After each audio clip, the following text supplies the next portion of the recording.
सम number 14 most important सम, क्योंकि इसमें बहुत सारे अच्छे एडजस्टमेंट दिए, तो इसको आप लोग वेरी IMP लिख देते हो, ठीक है।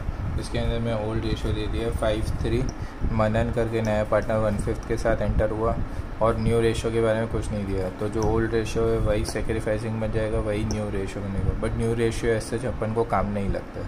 तो ओल्ड और सेक्रीफाइस इसलिए काम लगता है क्योंकि जो मनन गुडविल का लाएगा वो हम लोग ये दोनों पार्टनर बांट लेंगे। कौन से रेशियो में? सेक्रीफाइस। फिर Manan working note number 2, working note पहला तो अपना सेक्रीफाइसिंग रेशियो का काम होता है। जैसे सेक्रीफाइसिंग रेशियो निकल जाता है, फिर मनन की जो गुडविल है वो गुडविल को ए और बी बांट लेंगे। कौन से रेशियो में? सेक्रीफाइसिंग। और मनन कितनी गुडविल लाया कैश में?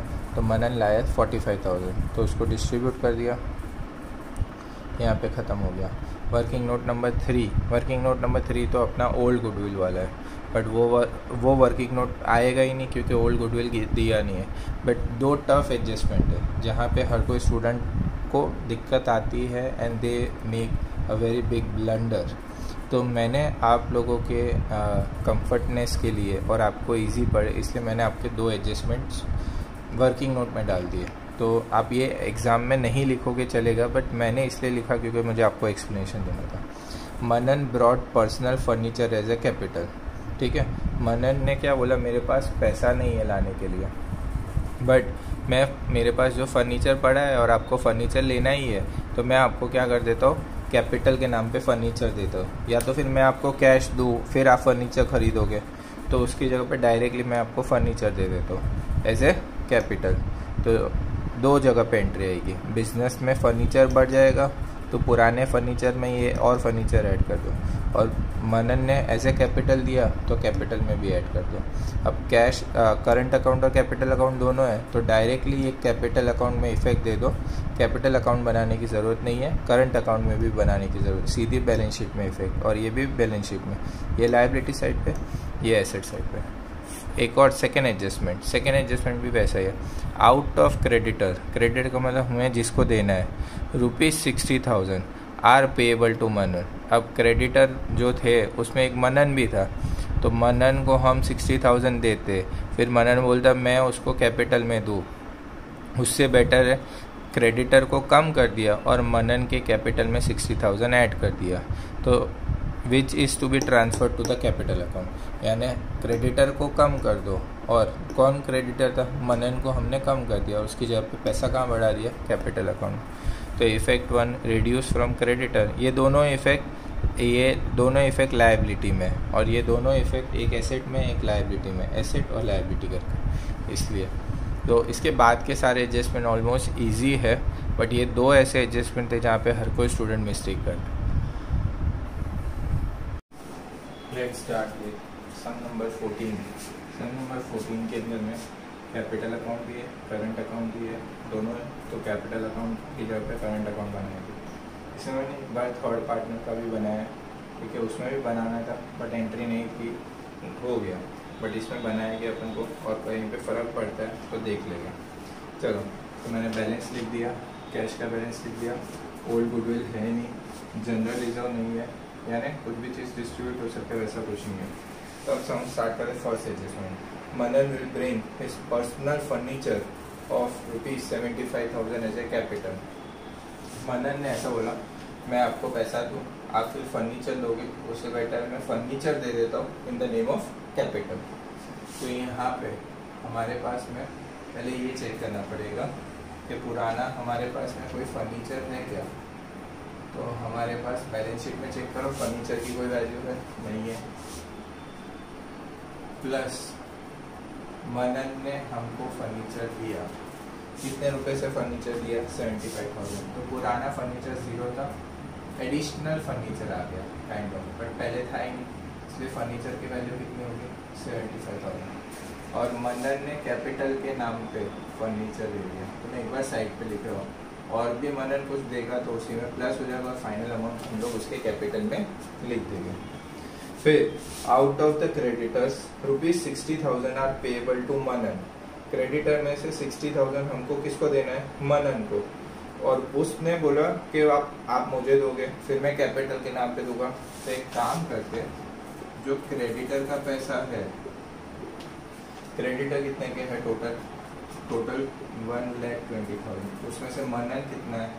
तो माइनस यहाँ पे लिख देंगे, इस पैसे को कहाँ ट्रांसफर कर दें? मनन के कैपिटल अकाउंट में। मनन को डायरेक्टली देने की जगह पे मनन के पैसे क्रेडिटर में से मनन को माइनस किया, प्लस यहाँ पे प्लस कर दिया।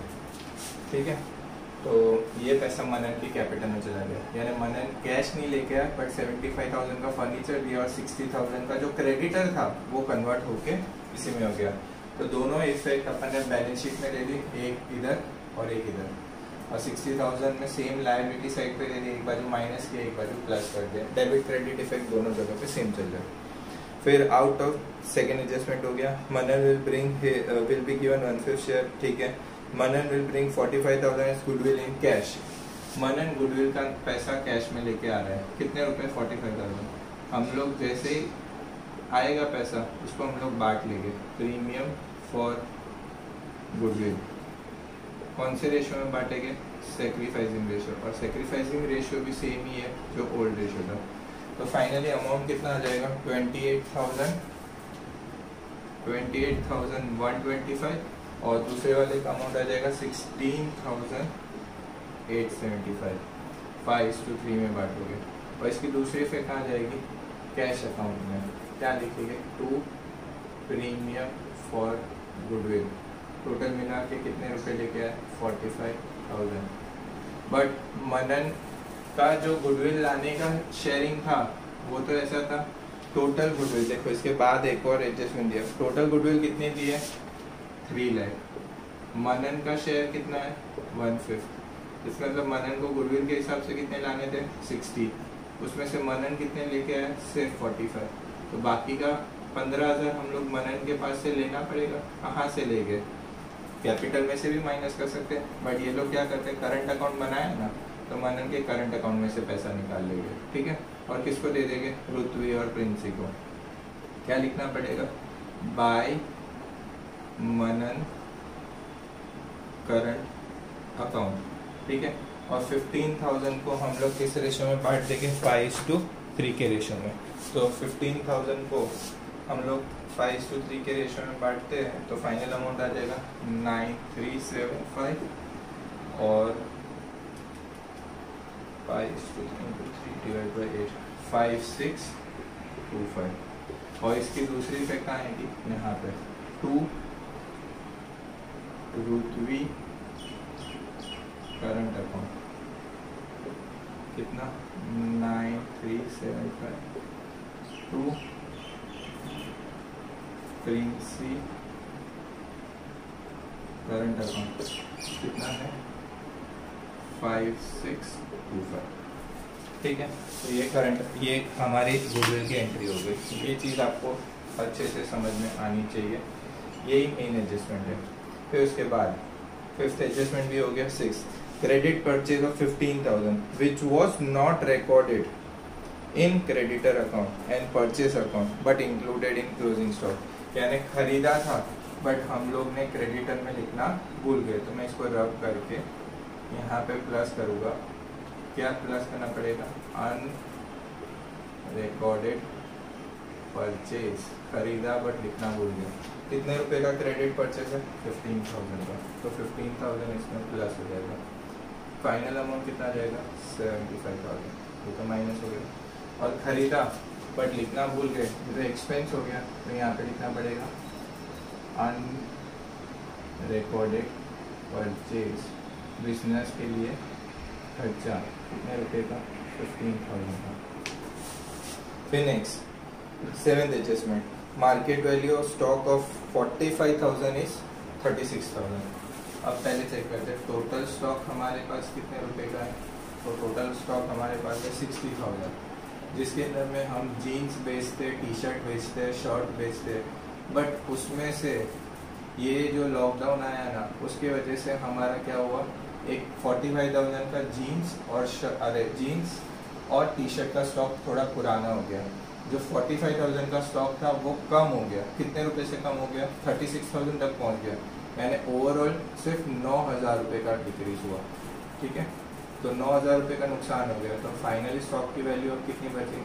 यानी 45 माइनस 36, 45 की चीज़ 36 हो गई, यानी 9,000 रुपये से कम हो गया और ये नुकसान हो गया। कहाँ जाएगा? रिवैल्यूएशन अकाउंट पे डेबिट पे, to stock account.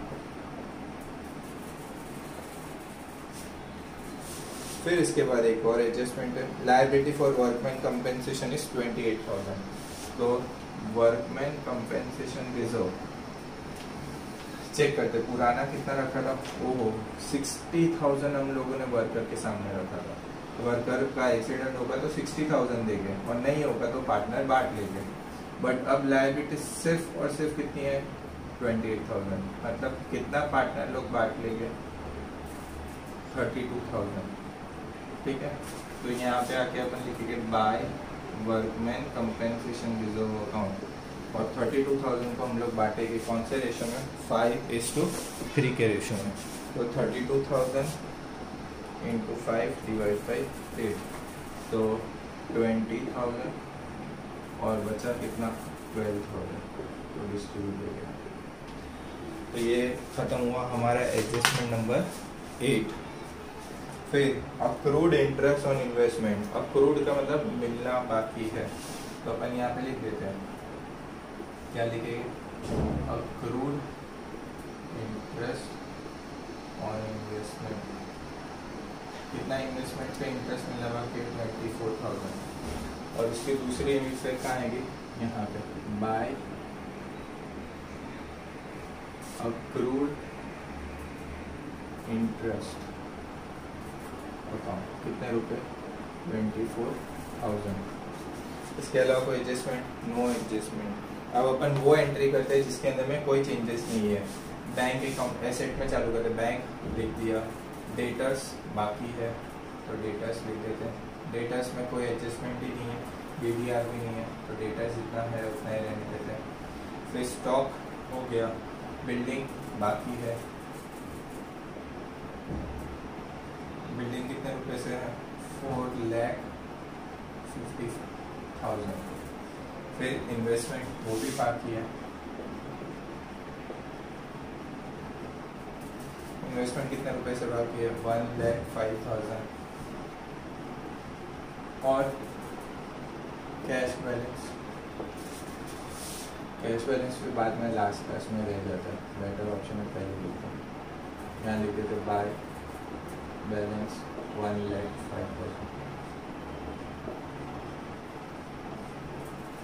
Cash balance 1,05,000।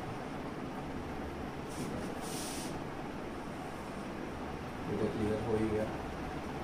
इसका टोटल भी लिख सकते हैं अपन 60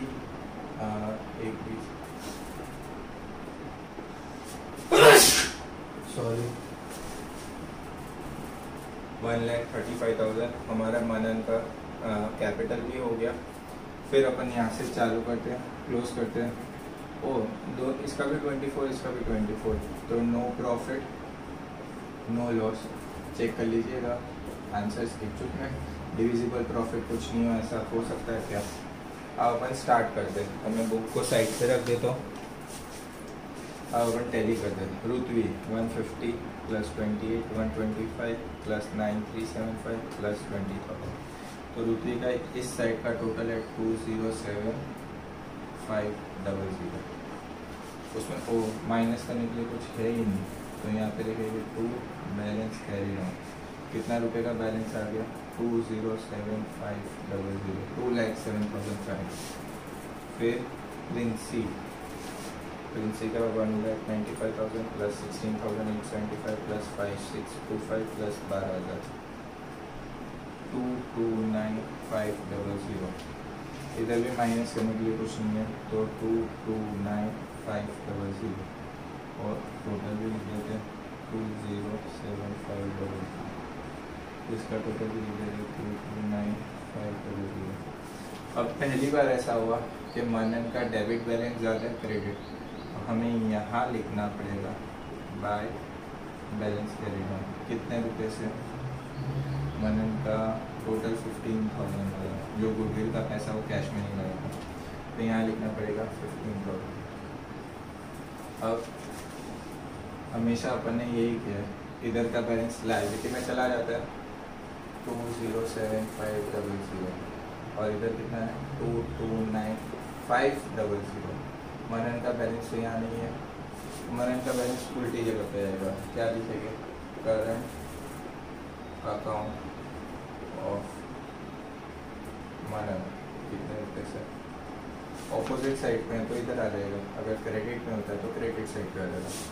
तो इन दोनों का टोटल 207,500, तो इसका टोटल आ रहा है 4,37,000 और ऊपर के 3 का टोटल करेंगे तो 120 + 90 + 135 3,45,000 + 437 + 75 + 28, तो टोटल आ रहा है।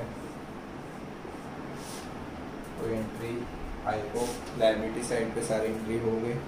अच्छा, एक एंट्री बाकी है, क्या नाम से? Workman profit sharing, workman profit sharing fund कितने रुपए से बाकी है? वर्कमैन प्रॉफिट शेयरिंग फंड की एंट्री 30,000 से। एक वो एंट्री लिख देते हैं और कोई एंट्री नहीं बाकी है। तो फाइनल बैलेंस शीट का टोटल इस साइड का आ रहा है 9,15,000। अब चेक करते हैं इस साइड का टोटल भी आना चाहिए 75,000 + 90,000 + 450 + 1,05,000 + 51,000 + 24,000 + 15,000। तो फाइनली कितना बैलेंस आ रहा है? 8,10,000। मैंने कुछ गड़बड़ कर दी, एक ही बार लिखा है 75,000 + 90 + 450 + 1,05,000, वापस से 1,05,000 + 51 + 24 + 15,000। तो फाइनल टोटल आ गया 9,15,000। तो यहाँ पे हमारा सम टैली हो गया। सबसे इम्पोर्टेंट चीज़ वही थी, मनन फर्नीचर लाया कैपिटल के नाम पे, तो 2 जगह क्रेडिटर था मनन, उसको कन्वर्ट कर दिया कैपिटल में, तो क्रेडिटर कम हो गया, मनन कैपिटल में शिफ्ट हो गया। ये 2 मेन थे। स्टॉक, थोड़ा सा स्टॉक जिसकी वैल्यू गिर गई, तो जितना नुकसान हो गया वो डिक्रीज कर दिया और रिवैल्यूएशन में दे दिया। अनरिकॉर्डेड परचेज, क्रेडिट में खरीदा, अनरिकॉर्डेड क्रेडिट परचेज, तो क्रेडिटर बढ़ गए और परचेज किया तो खर्चा हो गया। गुडविल 60,000 में से सिर्फ 45,000 आई थी, इसका मतलब वो तो कैश में लिख दी अपन ने, बट जो बाकी की 15 बची थी वो हम कहाँ से लेंगे? करंट अकाउंट में से लेंगे। कैपिटल अकाउंट सिर्फ बना रहे होते तो कैपिटल अकाउंट में से ले लेते, ठीक है। तो वैसे आ गया। ऑपोजिट बैलेंस आया, नेगेटिव बैलेंस, डेबिट बैलेंस इसको बोलते हैं, तो ये आएगा डेबिट साइड पे, और ये इसको क्या बोलते हैं? क्रेडिट बैलेंस हमेशा बोलते हैं, लिखते भले डेबिट में बट इसको बोला जाता है क्रेडिट बैलेंस, ठीक है। सम टैली हो गया। आई होप तुम लोगों को समझ में आया होगा। ये सम को हो सके तो 2 बार कर लीजिए, अच्छे से क्लियर हो जाएगा।